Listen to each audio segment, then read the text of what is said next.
इससे पहले हमने आपके सामने रखा था, हमने बात की थी नेपाल के ओपनर्स को लेकर, उस पे भी एक बहुत डिटेल में वीडियो बनाया था, उस पर डिस्कशन की थी। उस वीडियो का अगर आपने नहीं सुना, जाकर एक बार जरूर सुनिए। उसके बाद हमने आपके सामने रखा था ऑलराउंडर्स के बारे में कि क्या नेपाल के ऑलराउंडर्स उस तरह से टीम के लिए परफॉर्म कर पा रहे हैं जिस तरह की जरूरत टीम को है ओडीआई में। उस पर भी हमने डिटेल डिस्कशन की थी, उसको भी जाकर आप जरूर सुनिए। अगर आपने दोनों वीडियो मिस आउट किए, जाकर हमारे किसी वीडियो चेकआउट कीजिए, वहां पर आपको ये वीडियोस मिल जाएंगे। अब यहाँ पर ओपनर और ऑलराउंडर के बीच में एक सेक्शन आता है, वो है मिडिल ऑर्डर, जिसे हम कहते हैं एक तरह से बैकबोन ओडीआई में बैटिंग लाइनअप की। अगर हम बात करें आज इसके बारे में बात करते हैं। मिडिल ऑर्डर जो नेपाल टीम का यहाँ पर रहा है, हम उसको मद्देनजर रखते हुए बात करेंगे कि उनका आने वाली जो सीरीज है वो क्या है, और वो है कि उन्हें अवे में जाना है। जी हाँ, नेपाल टीम को कनाडा टूर करना है, जहां पर कनाडा और मानसून के दो मैचेस होंगे ओडीआई के। सितंबर की सेकंड हाफ से सीरीज जो है वो शुरू होने वाली है, तो अवे का चैलेंज यहाँ पर उनके लिए सबसे पहले। तो ये जानना जरूरी है कि क्या मिडिल ऑर्डर पूरी तरह से तैयार है, या मिडिल ऑर्डर उस रिदम में है जिस रिदम की जरूरत ओडीआई 50 ओवर फॉर्मेट में नेपाल को पड़ेगी अभी कनाडा टूर जाने से पहले। सबसे पहले हम यहाँ पर बात करेंगे कुछ इन जो मिडिल ऑर्डर है इनका पहले परफॉर्मेंस जानते हैं, और फिर आगे बात करते हैं कि कितने ज्यादा इफेक्टिव ये हमें नजर आ सकते हैं कनाडा टूर में ओमान और कनाडा के खिलाफ। सबसे पहले हम लास्ट 15 मैचेस की बात करते हैं। इतना पीछे पूरा पहाड़ 5 साल का हिस्ट्री लेने की जरूरत नहीं है, क्योंकि क्रिकेट बहुत बदलता है। लास्ट 15 अवे के मैचेस में और घर के बाहर के मैचेस में क्या हाल है मिडिल ऑर्डर का। सबसे पहले बताइए कि लास्ट 15 मैचेस में अवे में मिडिल ऑर्डर ने नेपाल के रन्स कितने किए। जरूर देखिए, अगर हम रनों पर नजर डालें तो 1079 रन, जी हाँ 1069 रन टीम ने किए हैं इन 15 मैचेस में जो अवे में खेले गए हैं, यानी कि घर से बाहर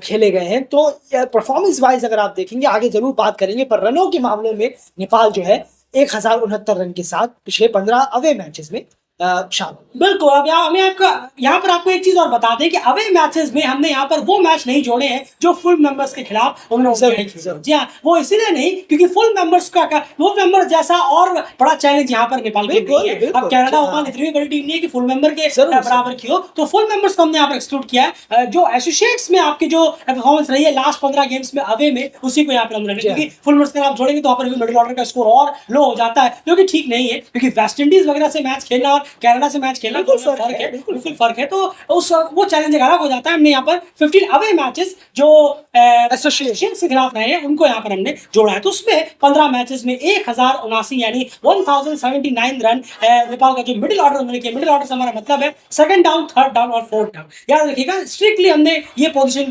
4, पोजीशन 5, पोजीशन 6 यानी सेकंड डाउन, थर्ड डाउन और फोर्थ डाउन, इन तीनों ने मिलाकर लास्ट 15 मैचेस में 1079 रन किए हैं नेपाल के लिए अवे में, घर से बाहर अपने नेपाल से बाहर जाकर ये रन्स किए हैं। ये कितने अच्छे कितने नहीं आगे बात करेंगे। एंड अब मैं जाऊंगा स्टे ऑन क्रीज की बात करते हैं। जी बॉल फेस कितना रहा है इन तीनों बैट्समैनों का मिलाकर मिडिल ऑर्डर का नेपाल के लास्ट 15 मैच में। बिल्कुल देखिए, अगर बॉल फेसों में 1501 यानी कि 1501 बॉल फेस किए हैं इन तीनों ही पोजीशन के बल्लेबाजों ने, और 2, 3, 4 अगर हम देखें डाउन के, और तो ये बॉलिंग फेस अगर देखिए बॉलिंग नंबर्स हैं 1501 बॉल 1079 रन। बिल्कुल, यानी आप यहाँ पर अगर नोट डाउन करें तो 100 बॉल पर मैच मिडिल ऑर्डर ने खेले हैं लास्ट 15 अवे मैचेस में। 100 बॉल पर मैच, यानी मिडिल ऑर्डर जो है वो महज 100 बॉल ही खेल पाया है लास्ट 15 मैचेस में ऑन एवरेज। नोट अगर हम देखें 100 बॉल पर मैच, जो कि कहीं ना कहीं बहुत ही ज्यादा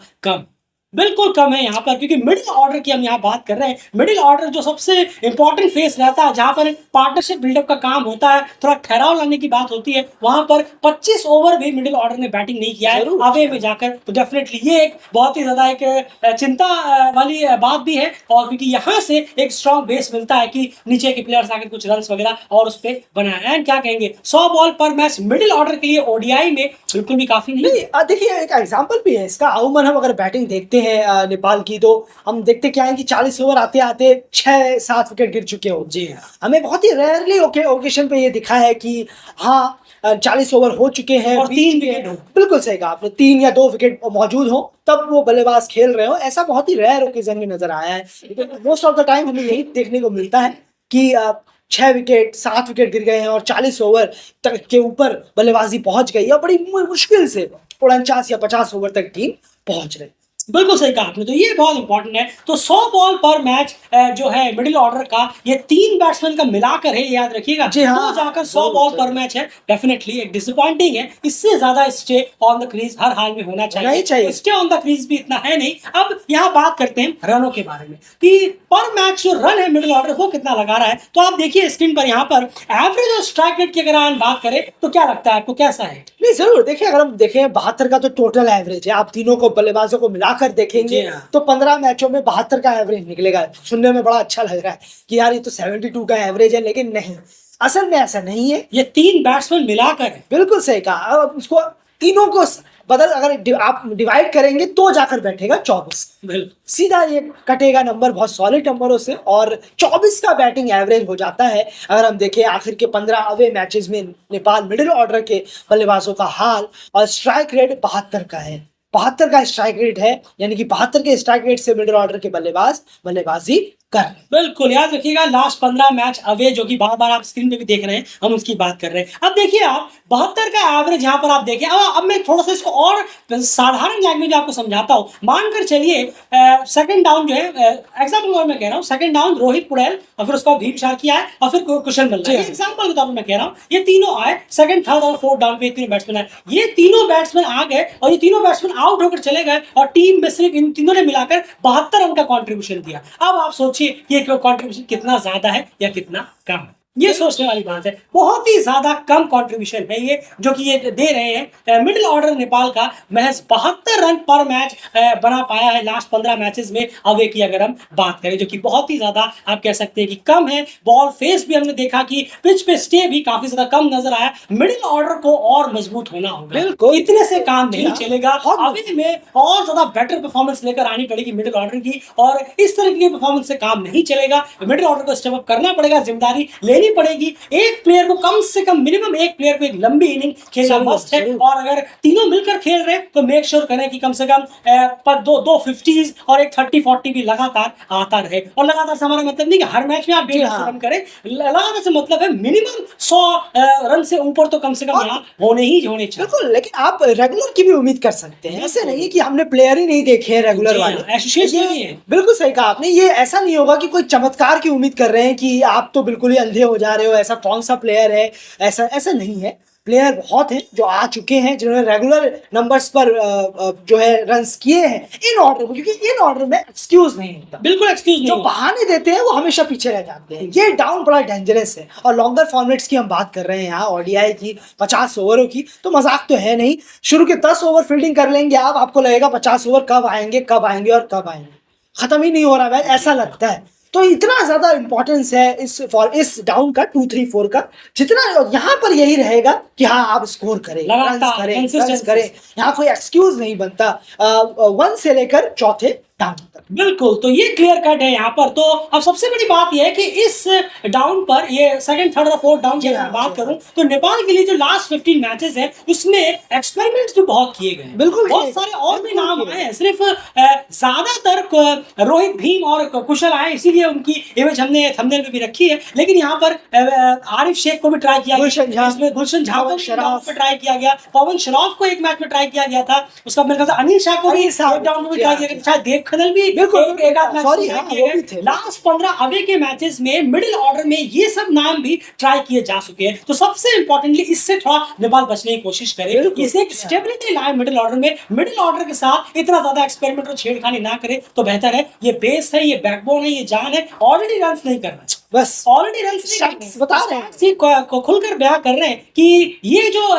मिडिल ऑर्डर है, ये 3 प्लेयर्स मिलाकर सिर्फ 72 रन पर मैच कर रहे हैं, जो बहुत ही कम है मिडिल ऑर्डर के लिए ओडीआई में। और 100 बॉल पर मैच स्टे इनका रहता है, तीनों का मिलाकर कंबाइंडली 100 बॉल पर मैच, ये भी कहीं ना कहीं बहुत ही ज्यादा कम है। स्ट्राइक रेट में थोड़ा सा इजाफा और होना चाहिए मिडिल ऑर्डर। तो हम ये नहीं कहेंगे 100-120 हो जाए, कम से कम 85 से 90 का स्ट्राइक रेट यहाँ पे होना चाहिए, लेकिन हमें दिखता है 72 का स्ट्राइक रेट। तो सबसे इंपॉर्टेंट चीज एक तो स्टेबिलिटी यहाँ पर लाने की जरूरत है। ये कोच और कैप्टन मेक श्योर करें कि अब से लेकर कम से कम 16 यानी 36 मैच है नेपाल के, उसमें से 18 मैचों तक वर्ल्ड कप लीग 2 के हम सेम मिडिल ऑर्डर के साथ लगातार जाएंगे, और रिजल्ट्स वो कैसे भी दे, लेकिन एक स्टेबल मिडिल ऑर्डर लगाने की कोशिश करिए। इतना ज्यादा चेंजिंग चॉपिंग करने की कोशिश मत करिए, फायदा तो कुछ होता है। देखिए आप जिनको भी लाया गया आखिर वो अब है कहाँ? बस और क्या क्या कहेंगे? फायदा नहीं इस पे इससे सही फायदा क्या होता है? क्या देव कहाँ है? आरिफ कहाँ है? पवन कहाँ है? बिल्कुल सही कहा आपने स्टेबिलिटी बहुत मांगता है ये अब हर चीज को